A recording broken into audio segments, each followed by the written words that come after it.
Please do not do this. You have to leave.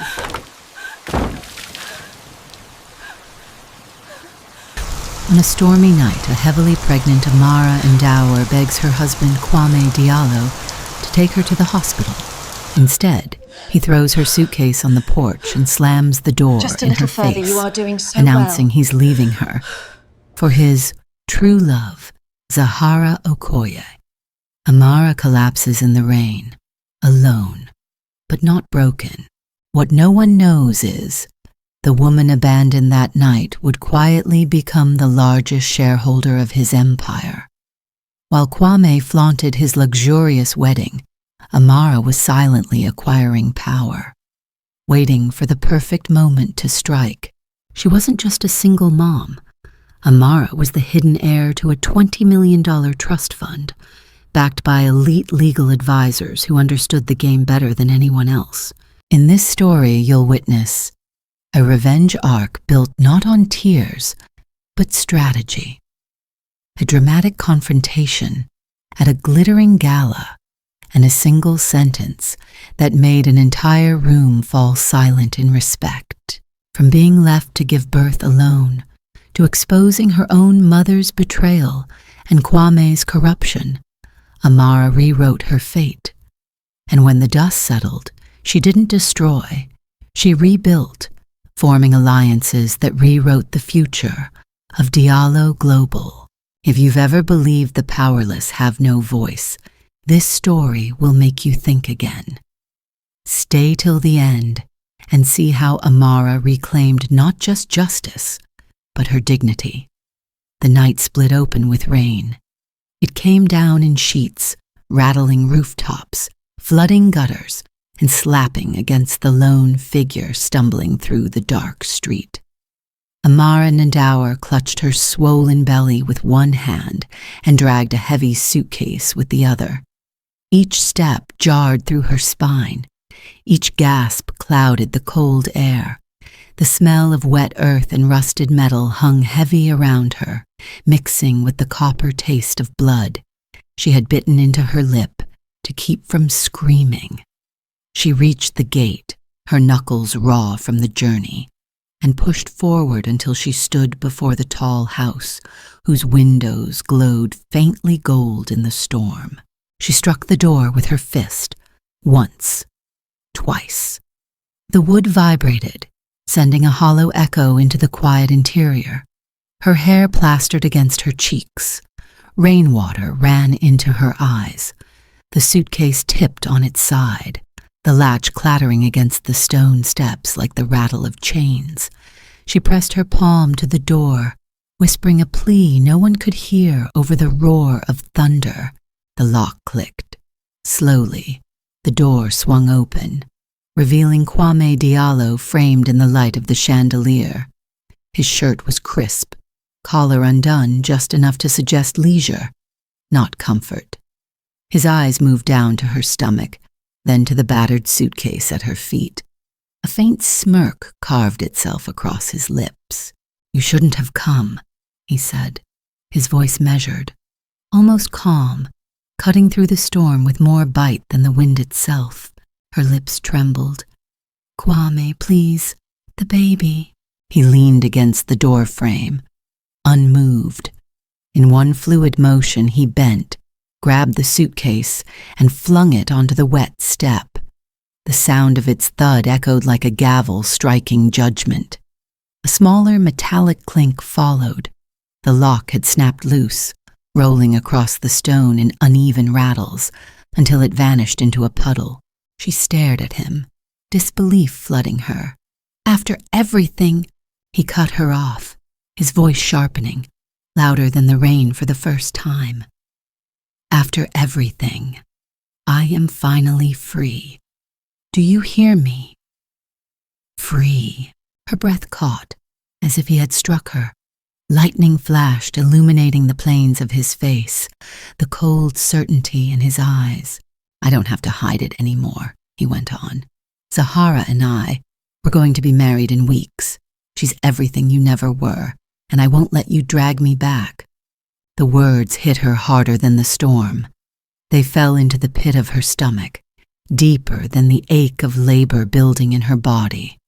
For a moment she could only sway, her palm flattening against the door as if to hold herself upright. She wanted to scream, to demand, to curse. But no sound came. He looked at her one last time, then pushed.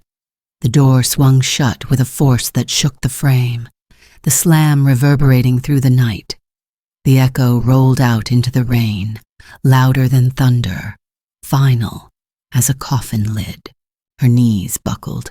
She collapsed onto the step, her hands wrapping around her belly. The child inside stirred violently, as if sensing the world it was about to enter. Her cry broke free, raw and sharp, cutting into the storm until it blended with the downpour. Rain pelted her skin, soaking her dress, plastering it against her body. Her hair clung to her face. Her fingers scrabbled weakly toward the puddle where the lock had vanished, as though retrieving it could somehow reassemble her life. The taste of salt touched her tongue, though she couldn't tell if it came from rain or tears. Above her, the lights in the window shifted. A shadow passed, then stilled. No movement followed. No one came. The suitcase lay sprawled open, its contents half spilled. A dress folded for hope, letters tucked in for safety, photographs she had refused to part with. Rain bled the ink, smearing faces into gray ghosts. She pressed her forehead against her knees, rocking slightly, her arms tightening around her belly.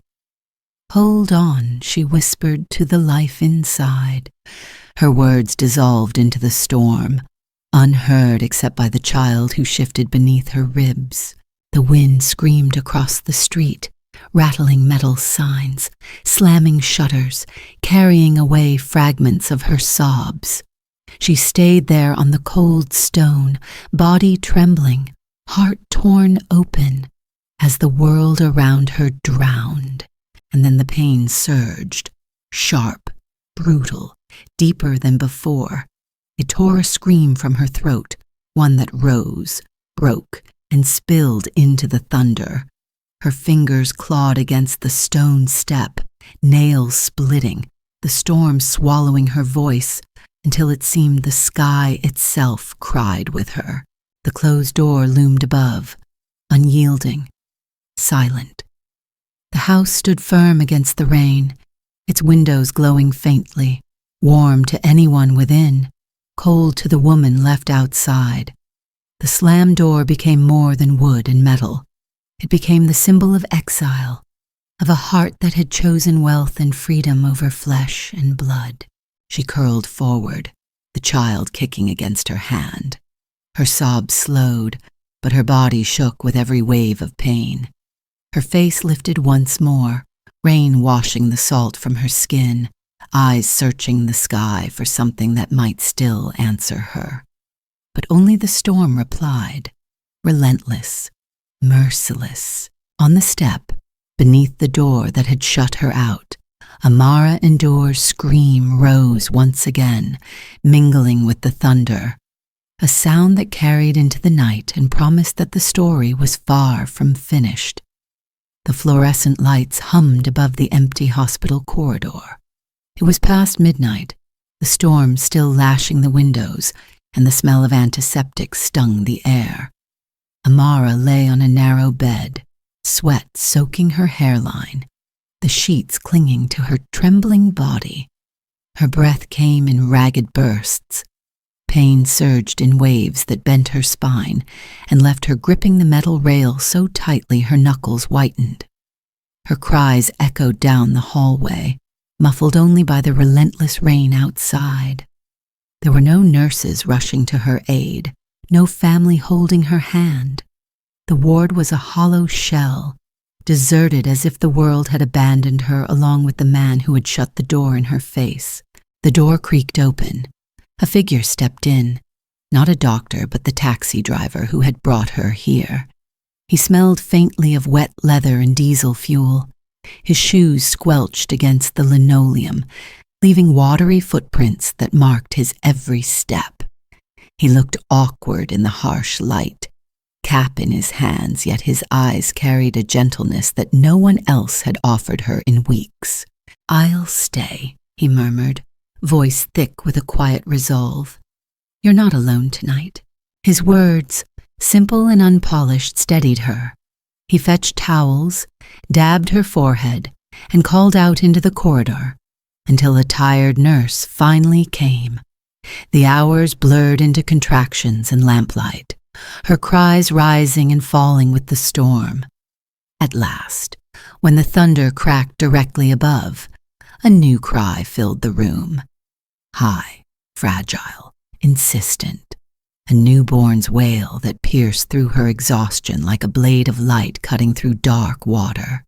The nurse laid the child in Amara's arms, a small body wrapped in white, damp tufts of hair sticking to a delicate skull.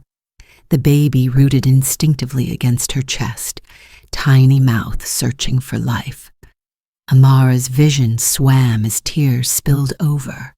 She held the child close, whispering through the ache in her throat, "No one will take you from me. No one." The taxi driver smiled faintly, the kind of smile meant to hide his own relief. For a moment, the storm outside seemed to soften, replaced by the fragile heartbeat she felt against her skin. But footsteps echoed in the hallway, a measured rhythm that didn't belong to a stranger. Amara looked up sharply, heart hammering.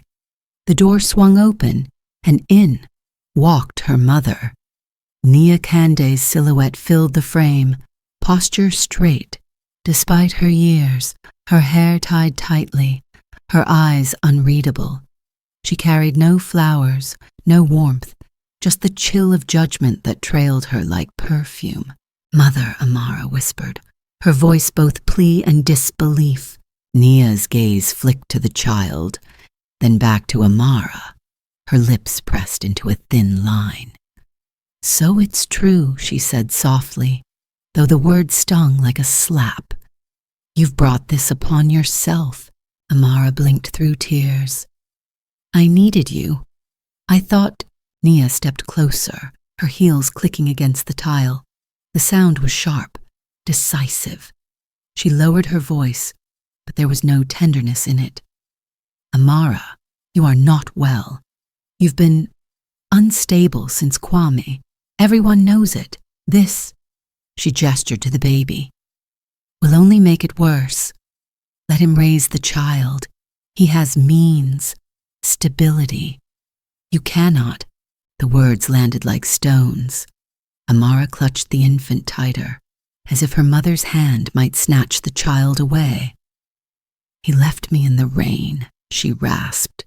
"He threw me out, and you want me to hand him my child?" Nia's face did not falter. Sometimes a mother must sacrifice what she cannot manage. The air in the room thickened, heavy with betrayal.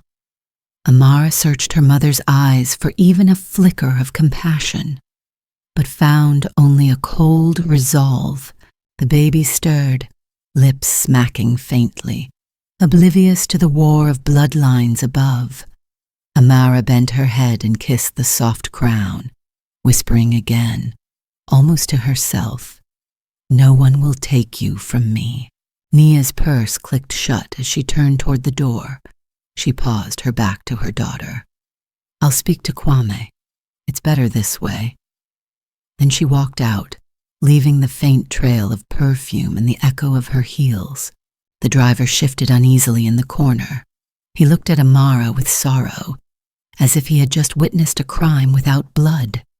She met his eyes and gave a small, defiant shake of her head, as if to say she would not break. Not yet. Hours later, the baby slept against her chest, small breaths warming her skin. The storm had calmed outside, but a colder storm had begun to gather. From the narrow window, she saw a figure by the hospital entrance. Nia stood there, speaking to a man in a black coat. Their hands brushed, and something small passed between them. A white envelope, the corner glinting beneath the street lamp. Amara's stomach turned. The man nodded once, slipped the envelope into his pocket, and left. Nia adjusted her shawl and walked away, head high, her face hidden in the shadows. A camera above the door blinked red, its unblinking eye capturing every movement. Amara pressed her child closer, her mind spinning.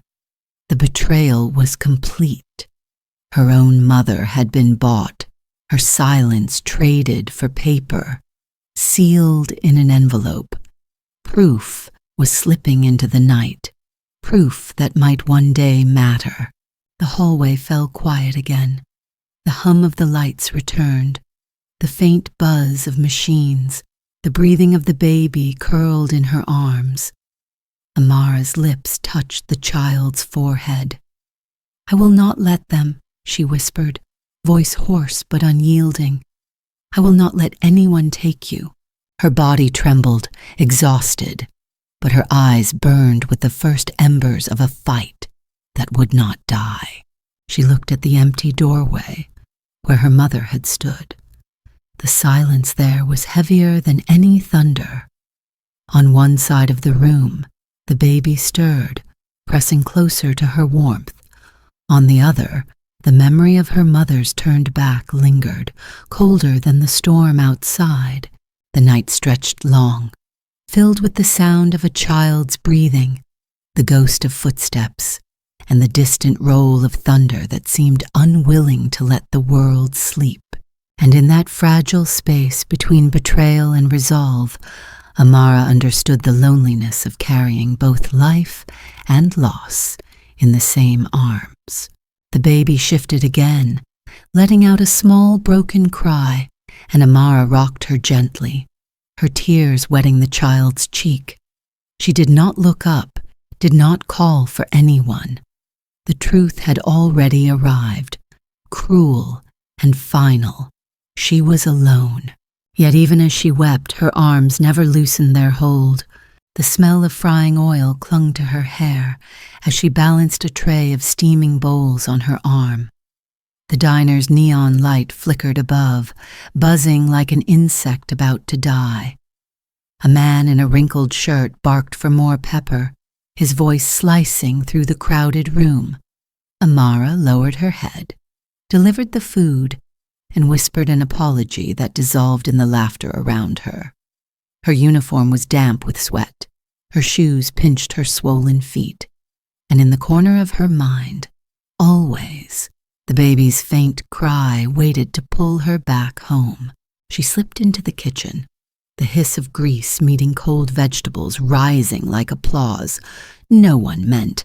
2 co-workers leaned near the sink, whispering.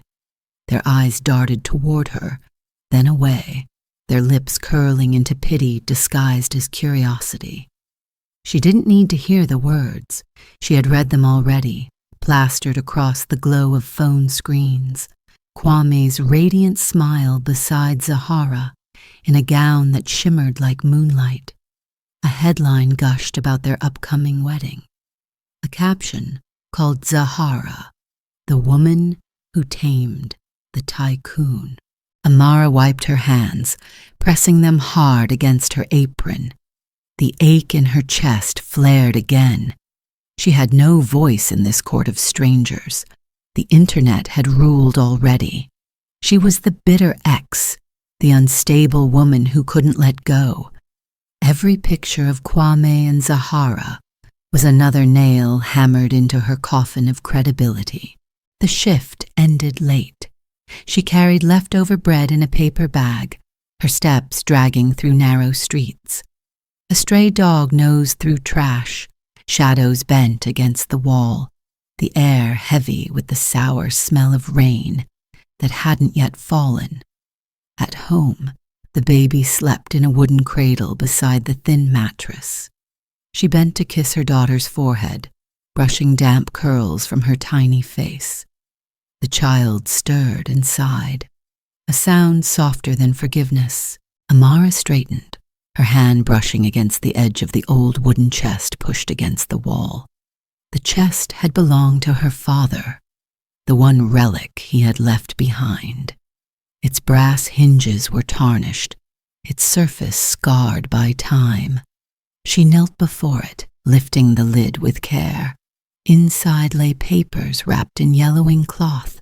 She pulled one free and unfolded it slowly.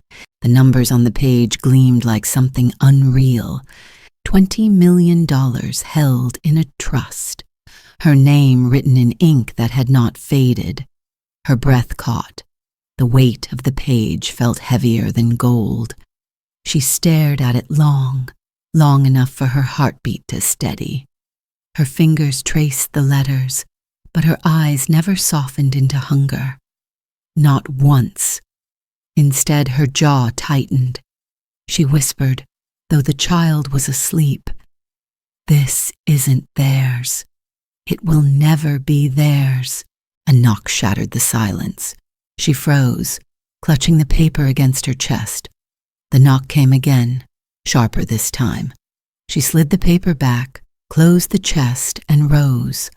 At the door stood a courier in a cheap raincoat, envelope in hand. His face was blank with routine. Delivery for Amara N'Dour, or her stomach tightened. She took it, thanked him, shut the door. The seal bore Kwame's attorney's mark. With shaking fingers, she tore it open. Pages spilled out, formal, stamped, merciless. A summons for psychological evaluation. A petition questioning her fitness as a mother. The words blurred, but she forced herself to read them, every line another blow. Attached at the end was a statement of willingness from Nia Konda, her mother, to testify. The room swayed. She lowered herself to the floor, the papers scattered around her like shards of glass. Betrayal had a smell now, sharp like ink and damp paper. Her mother's name stared back at her, cold as the slam of a gavel. The baby whimpered in her sleep. Amara crawled to the cradle, gathered the child into her arms, and held her against her chest. She rocked slowly, her tears falling onto the tiny blanket. The words on the paper screamed at her in silence. Unstable, unfit, unworthy. But the warmth in her arms told another truth. Hours passed. She sat in the dim light, the papers spread across the floor, the child breathing softly against her. Outside, the rain finally came, tapping at the windows like a persistent hand. She closed her eyes and whispered, "Let them try." Her breath steadied. She pressed her lips against her daughter's hair, the smell of milk and innocence filling her lungs.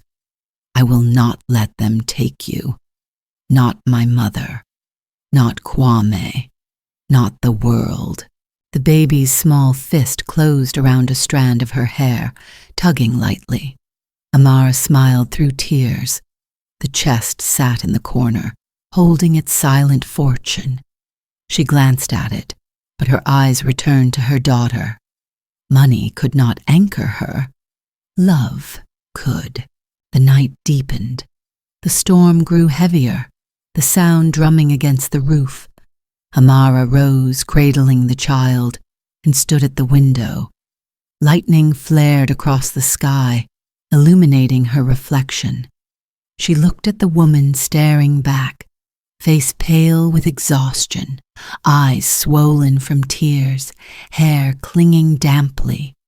But there was a fire in that reflection too, small but steady.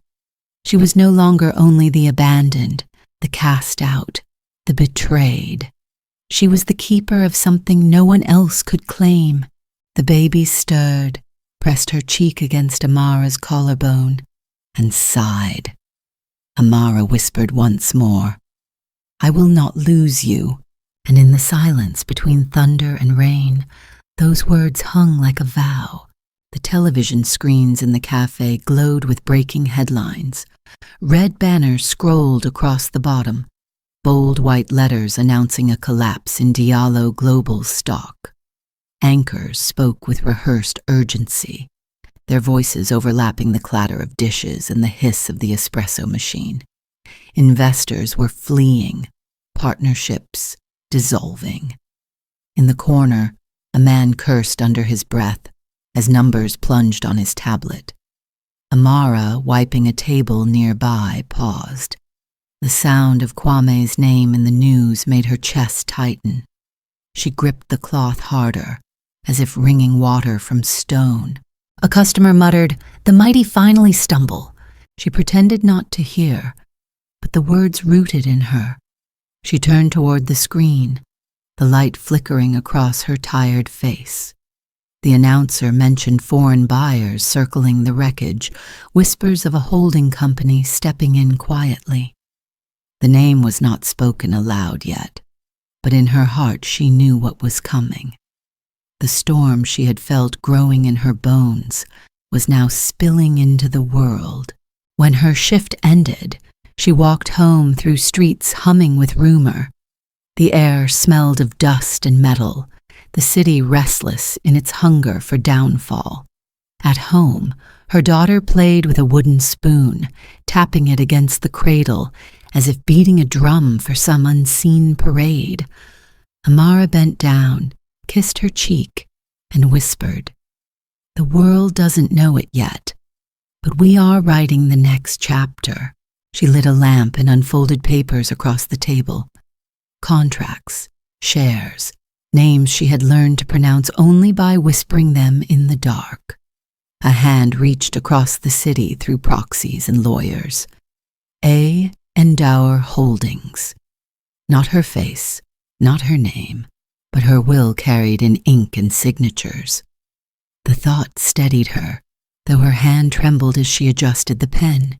Meanwhile, across the city, Zahara stood in front of a mirror lined with bulbs, lips painted the color of bruised roses. Her phone vibrated with messages. One in particular made her hand tighten, the screen glowing with words that twisted in her gut. Kwame had been careless, his flirtations no longer hidden. She could almost smell the perfume of the woman he had touched, see the sly smile he thought Zahara would never discover. She laughed, but the sound was sharp, broken glass disguised as music.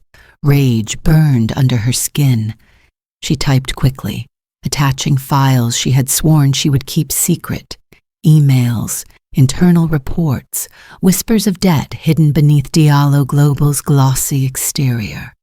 She sent them not to the tabloids but to Jonas Toure, the rival Kwame despised. Her finger pressed send like a trigger pulled. Yet what she didn't know was that Jonas had already been approached, not by her, but by a quiet voice carried through intermediaries, offering stability, partnership, and something more dangerous than revenge, strategy. That voice had been Amara's, though hidden behind layers of corporate masks. Jonas sat in his office staring at the two offers, one of rage and one of precision. The choice was not difficult. Amara placed the final page into the fax machine at a small office rental, the machine coughing as it spat confirmation.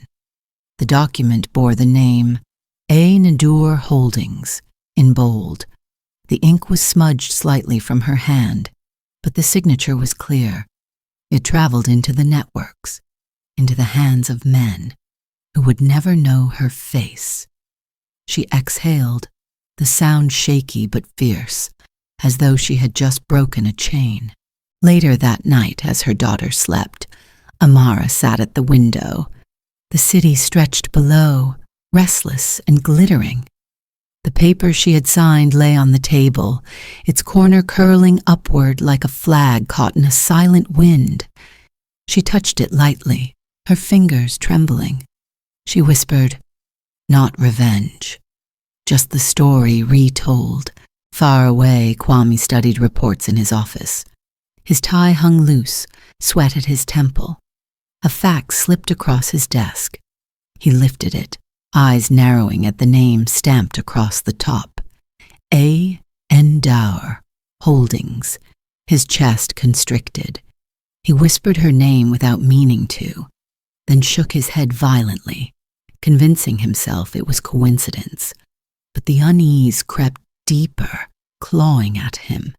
He pressed the paper flat against the desk, staring as if the letters would rearrange themselves into something harmless. His phone buzzed. Zahara's voice snapped through the line, sharp and trembling. "Don't think you can toy with me, Kwame. I have teeth, too." He slammed the phone down, jaw clenched. But in the silence that followed, the only thing louder than his anger was the quiet rise of fear. Across town, Amara dipped the pen once more, signing an order to expand her position. Her hand shook, not from doubt, but from the enormity of it. She closed her eyes, inhaled the smell of ink and paper, and let the weight of her choice settle.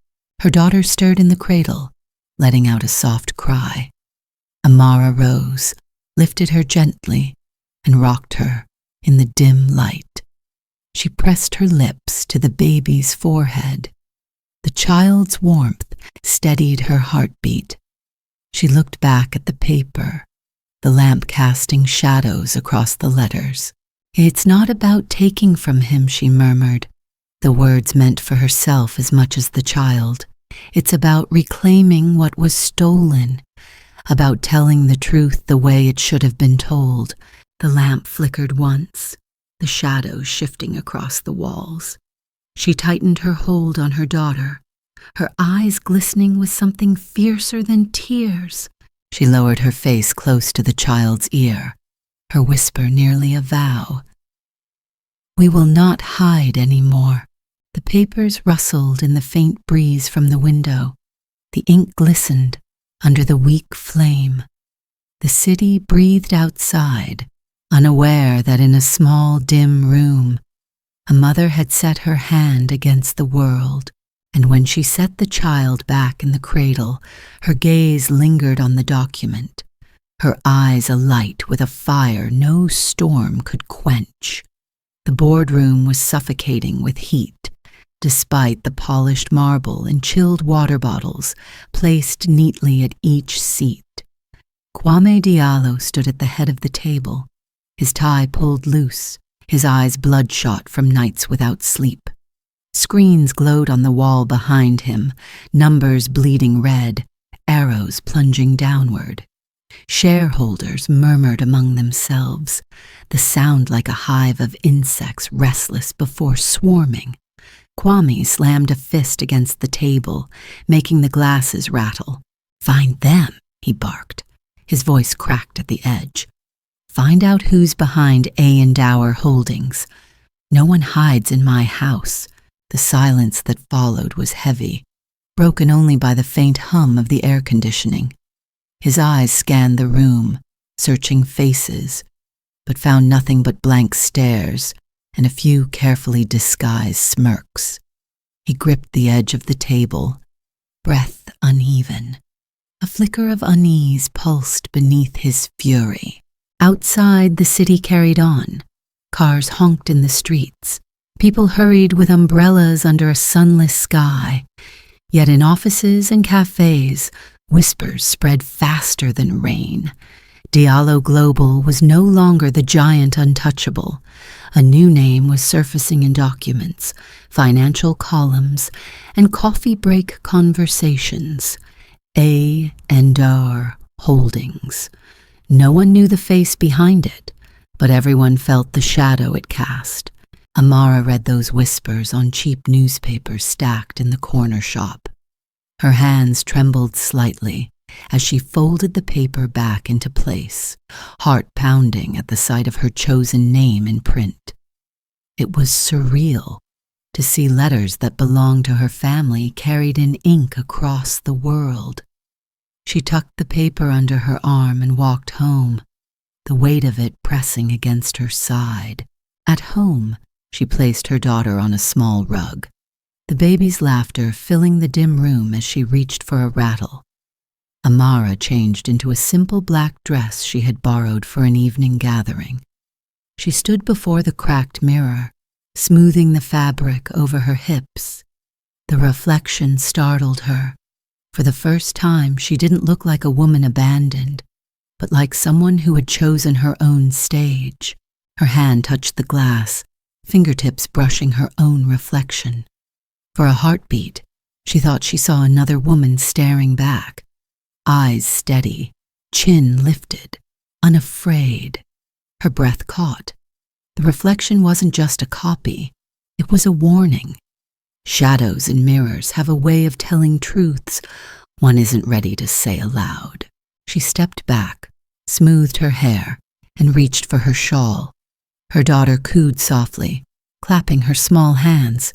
Amara knelt and kissed her, whispering, "One day you will know what this means. Tonight, I walk for you." Across the city, Kwame paced his office like a caged animal. He had suspected competitors, foreign hedge funds, even disgruntled partners. But when the reports landed on his desk, the picture was more sinister. Amara N'Dour Holdings had not only bought shares, it had secured the votes of disillusioned shareholders. It was not merely circling, it was leading. He stared at the file until the name blurred. Amara N'Dour. The syllables gnawed at him. He thought of Amara, her stubborn eyes, her refusal to bow even when cast out. His chest constricted. He slammed the file shut, muttering, "No, she doesn't have the reach. She doesn't have the power." Yet doubt threaded through his certainty, tugging at him. Zahara entered without knocking. Her perfume filled the room before her words did. "You're losing them," she said coolly, slipping into a chair. "The people who once called you their golden prince, they're slipping to someone else." "Stay out of it," Kwame snapped. She smiled, slow and bitter. "I could have stayed quiet. But then you had to wander, didn't you? You had to forget who your allies were." His eyes snapped to hers, but she only raised a brow. She didn't need to say more. He knew. She had betrayed him in ways he had not yet calculated. His hand clenched around a glass until the water rippled violently. Back in her room, Amara slipped into the borrowed heels, her movements awkward but deliberate. She gathered her papers, checked them twice, and slid them into a small clutch. She stared at herself again in the mirror, and this time she didn't flinch. The woman in the reflection carried not sorrow, but command. She whispered as if to steady her breath. "They think I want revenge.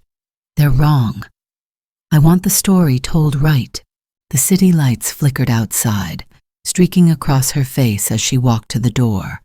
She paused, turned back once more toward her child, who now slept curled like a comma in the cradle. Amara touched the wooden frame, then left quietly, the shawl slipping over her shoulders like armor. The gala hall shimmered with chandeliers, violins humming in the background. Men in dark suits, women in silken gowns, laughter thin and brittle. Conversations clung to stock prices, partnerships, and the storm raging around Diallo Global. At the center of it all, Kwame stood like a man trying to command a ship, already taking on water. His gaze swept the room, and then froze. Across the hall, a ripple passed through the crowd. Amara had entered, light pooling around her as though the chandeliers themselves bent toward her. She did not hurry. She walked with the quiet strength of someone who had crossed storms. Every eye turned, every whisper hushed. Kwame's throat went dry. His mind rejected what his eyes confirmed, the name on the faxes, the whispers in the markets.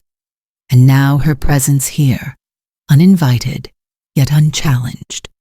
His chest constricted with something he could not yet name, fear, perhaps, or recognition of the battle he had never wanted but always deserved. Amara didn't falter. She accepted a glass of water from a waiter, her hand steady. She moved through the crowd as though she had rehearsed every step, She didn't seek out Kwame, didn't need to. Her presence alone was enough to twist the knife. Later, as she slipped away into the night, she stood at the curb waiting for a car. The city buzzed around her, but her thoughts were clear. She touched her reflection in the black window of the vehicle, saw her eyes glowing back at her, steady as fire, and for the first time she felt it fully, the shift. She was no longer the woman begging at a door slammed shut. She was the one setting doors ajar for herself. Her hand lingered on the cool glass of the window. She whispered to herself, not as a vow this time, but as a declaration already true. I am no one's victim anymore. The driver opened the door, the night wind brushing her cheek. She stepped inside, the city lights chasing her shadow. The chandeliers glared like captive suns, their crystals dripping light across the polished marble floors of the grand ballroom. Cameras clicked in frantic bursts, glasses clinked with shallow laughter, and the perfume of power mingled with expensive cologne. At the far end of the hall, a stage waited, draped in velvet, its microphone shining like a weapon under the lights. Everyone knew this was not an ordinary gala.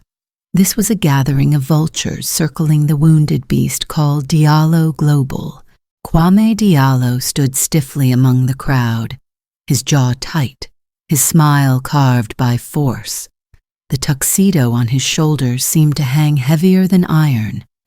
He tried to look unbothered, yet his eyes flicked toward every doorway, searching for the one figure whose shadow had crept into every headline, the faceless force behind Amara N'Dour Holdings. His fingers twitched against the rim of his glass. The hall buzzed with names and guesses, none landing close enough to calm the fire gnawing at his ribs. Then the murmurs shifted. A silence fell so sharp that even the violins faltered. Heads turned. At the entrance, framed by the light pouring in from the corridor, stood Amara. Her gown was midnight silk, her skin aglow beneath the chandeliers, her shoulders squared as if she had walked not into a party, but into judgment itself. The crowd parted instinctively, their whispers swallowed by the hush of awe. Kwame's grip loosened, his glass slipping and shattering against the floor. The sound cracked through the stillness like a gunshot. He stared, unable to mask his shock. The name on the papers, the ghost in the markets. It had a face, and it was hers. Amara did not rush. Her steps were measured, heels clicking like a drumbeat echoing through the chamber. She moved as if she had been rehearsing this moment all her life, though her heart beat wild beneath her ribs. She felt the weight of every gaze pressing against her skin, but she lifted her chin higher. Tonight, shadows would be named. She reached the stage, accepted the microphone, and for a breath the silence deepened until even the air felt brittle. She looked over the sea of faces, then let her eyes land, unflinching, on Kwame. I stand here, she began, her voice steady though her chest trembled, not as a guest, but as a shareholder, not hidden, not faceless. Amara N'Dour Holdings is mine. The words rippled through the hall like thunder. Gasps, muffled exclamations, a flurry of movement. Kwame staggered as though the ground had shifted beneath him. He opened his mouth to protest, but Amara raised a hand, silencing even him. Tonight, she continued, the board will vote. I hold not only my shares, but the proxy votes of those who no longer trust Mr. Diallo. And with those votes comes the power to decide the future of this company. She paused, her breath catching. The setup she had planted was ready to bloom. But this is not only about numbers, it is about truth. She signaled to the aide waiting by the projector. Screens flickered to life behind her. First, an image. her mother receiving the envelope outside the hospital, caught on the grainy lens of a security camera. Gasps rippled again. Amara's throat tightened as her mother's betrayal filled the room. She forced herself forward, and the next frame, bank transfers, money moving silently from Kwame's accounts. The audience leaned closer. Then emails, his own words admitting he had only married her for what he thought was her hidden wealth. A final blow. Logs Zahara herself had leaked, correspondence dripping with his arrogance, evidence of deception no board could excuse. Each image landed like a hammer, each piece layered upon the last until the edifice Kwame had built cracked visibly in front of the people who had once bowed to him. Kwame's face drained of color. His knees wavered, then gave way. He sank onto the polished floor, his hand gripping the air as if begging for balance. He looked up at Amara, eyes wide, mouth trembling. For the first time he seemed stripped of the armor of power. He whispered hoarsely, "Please, not like this." The room watched in silence. No one rushed to him. No one offered their hand. The violins had stopped. The laughter had vanished. Only Amara's breath filled the space, steady and sharp. She lowered the microphone, her voice carrying like steel against glass. "I did not steal from you, Kwame. I did not take anything that was yours. I am only reclaiming what was mine all along." Her words sliced through the hall. The chandelier light caught the shimmer of her gown, casting her in silver fire. The crowd, spellbound, did not clap, did not cheer. They simply stared, as though history itself had changed shape before their eyes. Amara turned from him, her eyes sweeping the room one last time. In their silence she heard the echo of her own vow, spoken once in the darkness of her small room. Not revenge, but the right to tell her story. She stepped back from the microphone, her pulse hammering, her heart raw. Behind her, Kwame remained on his knees, his breath ragged, his face lowered to the marble floor. The sound of his defeat was not a cry, not a shout, but the hollow silence of a man who had lost not only power, but the illusion of control. Amara left the stage, her hand brushing against the curtain as she descended the stairs. The velvet was cool against her skin, grounding her in the midst of the firestorm she had unleashed. For a fleeting moment, she closed her eyes. The image of her daughter's sleeping face filled her mind. This was for her, always for her. And as she walked past the silent crowd, she carried with her not triumph, but the heavy ache of truth, finally spoken. The morning after the gala broke with no sunrise, only a gray haze that clung to the skyline like smoke. Reporters swarmed outside Diallo Global's glass tower, their cameras flashing at every shadow, their voices rising in sharp, eager questions. Inside, silence ruled. Offices once buzzing with pride now felt hollow, corridors echoing with the shuffle of retreating feet. Kwame moved through the lobby like a man drowning, his suit wrinkled, his eyes rimmed with sleeplessness. He pushed past journalists, their microphones striking against his arm. "Mr. Diallo, are you stepping down? Is it true Amara N'Dour controls the board? Did you deceive your shareholders?" His silence answered more than his words ever could. At the curb a car waited, but not Zahara. She had vanished hours earlier, leaving no note, no trace. Only whispers of her laughter with someone else, her betrayal punctuating the ruin of his empire. Kwame pulled the door shut, his reflection in the tinted glass fractured, eyes hollow. Elsewhere, Nia Kande stood in the shadows of a narrow street, her head bowed, her shawl clutched around her shoulders. Strangers passed without recognizing her. Though her name had already been dragged through headlines, the image of her hand taking the envelope burned into public record. She did not hide from shame. She carried it openly, her lips trembling as if in silent prayer. The city seemed to turn its back on them all. Inside a high-rise conference room across town, the atmosphere was different. Shareholders gathered, their voices low, respectful. They waited not for Kwame, but for the woman who had stood unflinching before the world. The door opened. Amara entered, not draped in silk tonight, but in a simple black dress, her shoulders unadorned, her presence heavier than any fabric could provide. She walked with the calm of someone who had endured storms and come through stronger.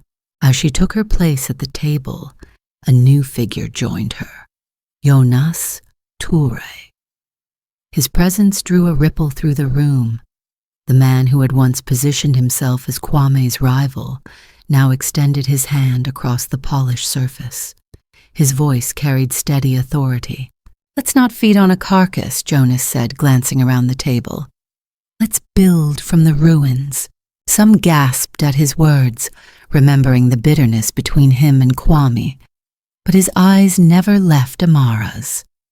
She studied him for a long moment, remembering the quiet message sent to him weeks earlier.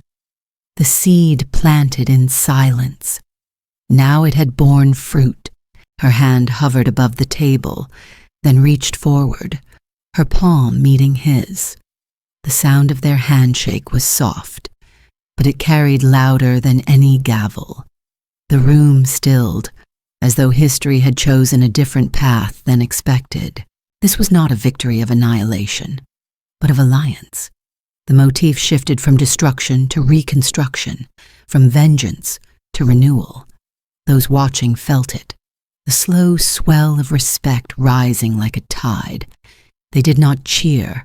Instead, they rose in unison, and then almost as one began to clap. Not frantic, not hollow applause, but a steady rhythm, deliberate and reverent. Amara lowered her gaze for a moment, overwhelmed.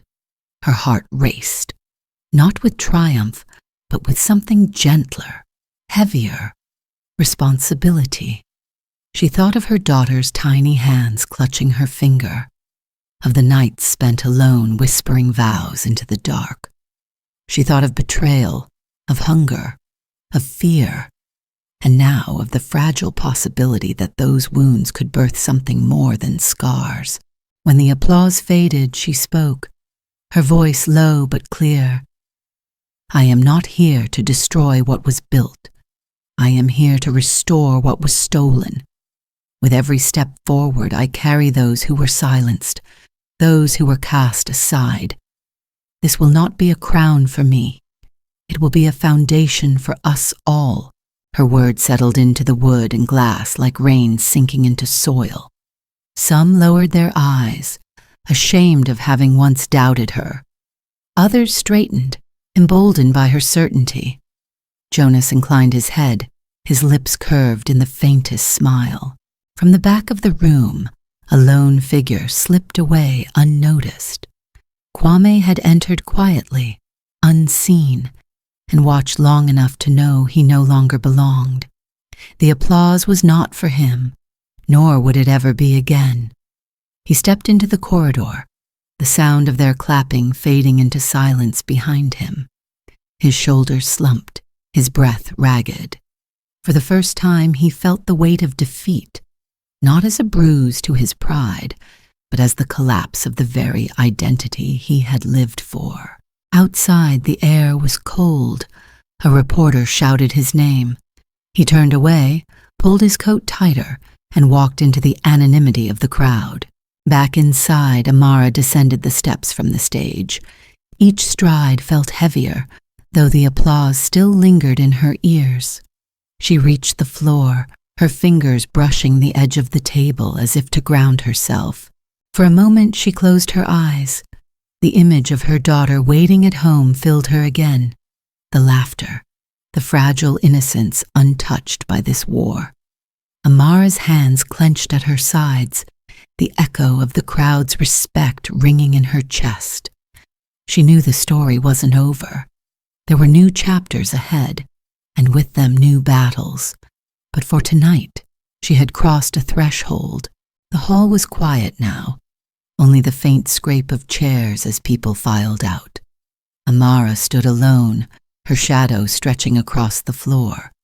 She raised her head, inhaled deeply, and let the weight of the night settle. Yet beneath the calm, her hands remained clenched, as if holding on to invisible reins. She knew she had ended one war only to begin another, the war of staying true to the vow she had whispered long ago, never again to let others decide the story for her.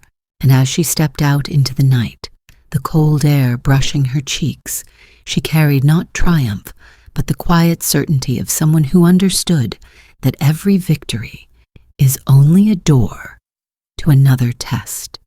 The knife scraped gently against the pan, the sound soft, rhythmic, almost domestic.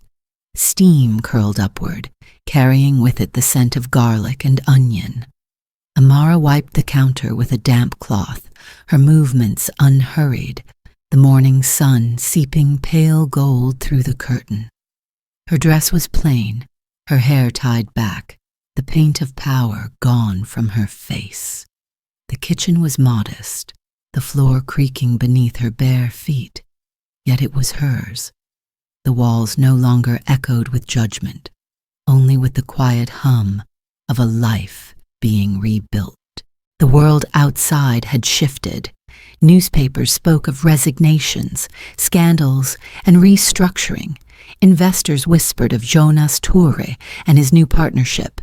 Diallo Global, once untouchable, now limped forward with new hands on the reins. Amara's name, once spat as rumor, had become a headline spoken with awe. But in this small house, none of that mattered. Here, she measured her days not by stock prices, but by the sound of her daughter's laughter. The child toddled into the kitchen, hair tousled from sleep, dragging a wooden toy across the floor. Amara bent down, scooping her into her arms, pressing a kiss to her soft cheek. The girl's giggle melted into the morning air. Amara's chest ached with something deeper than triumph, the simple, stubborn persistence of love. Yet even as she held her daughter, she knew eyes still followed her. Journalists camped outside her gate. Letters arrived daily, some begging for favors, others spitting venom. She had become both savior and target, and in the back of her mind lingered a question sharper than any insult. What now? Later that day, she sat at a worn wooden table with Jonas. Papers were spread before them, contracts stamped and ready. He leaned forward, his voice steady. "You can take the chair. They'll give it to you without hesitation. You've earned it." Amara studied the papers. Her reflection shimmered faintly in the polished wood, her face divided between light and shadow. She thought of nights whispering to her child, of promises spoken in the dark. The crown was hers for the taking, yet something inside recoiled. She lifted her eyes to Jonas. "I didn't fight to sit on a throne," she said quietly. "I fought to stand on my own feet. There's a difference." Jonas's brow furrowed. "Then what will you do?" She slid the papers aside. "I'll hold the title, but not the seat. Let those who hunger for power steer.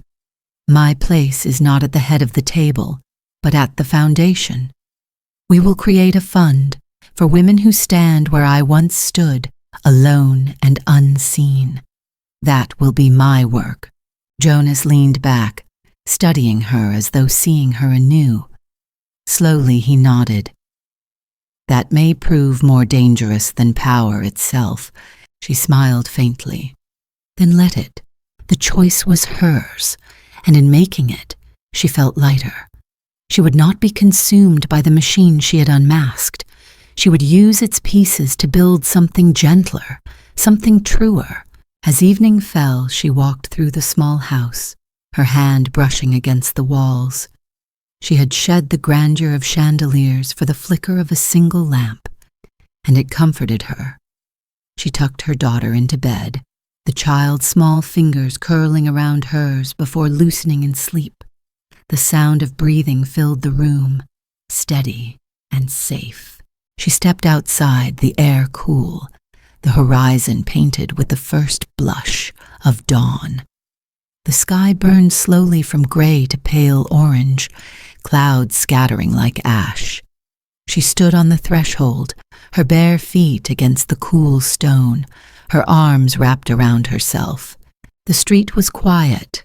No reporters, no cameras. Just the faint song of birds and the distant roll of carts. She inhaled deeply, the scent of wet earth filling her lungs. Beside her, her daughter stirred, awake again, toddling out with a blanket trailing behind her. Amara bent, lifted her, and together they stood at the edge of the porch. The child giggled, pointing at the rising sun. Light poured over them, wrapping their faces in gold. For a moment, Amara closed her eyes. The light was warm, not blinding. It was not the glare of chandeliers or the flash of cameras. It was the kind of light that promised beginnings, not performances. Her daughter leaned her head against her shoulder, whispering a sound too soft to form words. Amara smiled, pressing her lips to the child's hair. She thought of the journey, the slammed door, the hospital betrayal, the papers scattered across the floor, the nights of fear and fury. Every moment had led here, to this threshold, to this dawn. Inside the house, on the table, lay the first document of the new foundation. Its pages were signed, but not yet stamped. She would file it tomorrow. Tonight, she simply held her daughter and let the light settle on her face. The street remained quiet, but in her chest a storm had stilled. For the first time she felt not just victorious, but whole. And as the child's laughter rose into the morning air, Amara's eyes glistened.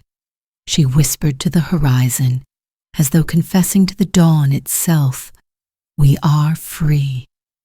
There are stories that do not end with victory or defeat, but with the quiet recognition that every wound can become a doorway, every fall, a seed for something new. What begins in betrayal and darkness may find its way into light, not through power or wealth, but through the stubborn persistence of dignity, love, and truth. In this way, the deepest scars remind us of what it means to remain human even when the world tries to strip that humanity away. Life has always been a series of doors, some slammed shut, some forced open, and some gently left ajar. We walk through them carrying burdens, hopes, and memories, uncertain of what waits on the other side. But even in the loneliest corridors, even when silence presses heavy, there is a pulse that refuses to die, the belief that tomorrow can be different, that dignity once reclaimed cannot be stolen again. The lesson is simple, though not easy. Strength is not measured by how loud we shout, but by how quietly we endure. Love is not the grand gesture the world applauds, but the small hand held in the dark, the whispered vow never to abandon, the choice to protect even when it costs everything. And justice, when it finally comes, does not roar with spectacle. It arrives like morning, inevitable, unhurried, washing shadows into clarity. What we inherit from such journeys is not wealth or status, but the courage to rise again, the wisdom to forgive without forgetting, and the grace to build where others have destroyed. We are reminded that no life is too broken to be rebuilt, no silence too deep to be broken by truth, and no dawn too far to rise after the longest night. And so the story leaves us with this truth. The human spirit endures. It endures because it must. It endures because somewhere between ruin and redemption, there is always a heartbeat strong enough to guide us back toward the light. Thank you for listening until the very end. If this story touched something within you, I invite you to share your thoughts in the comments and join us for the journeys yet to come by following and subscribing to the channel. Your voice matters, and together we keep these stories alive.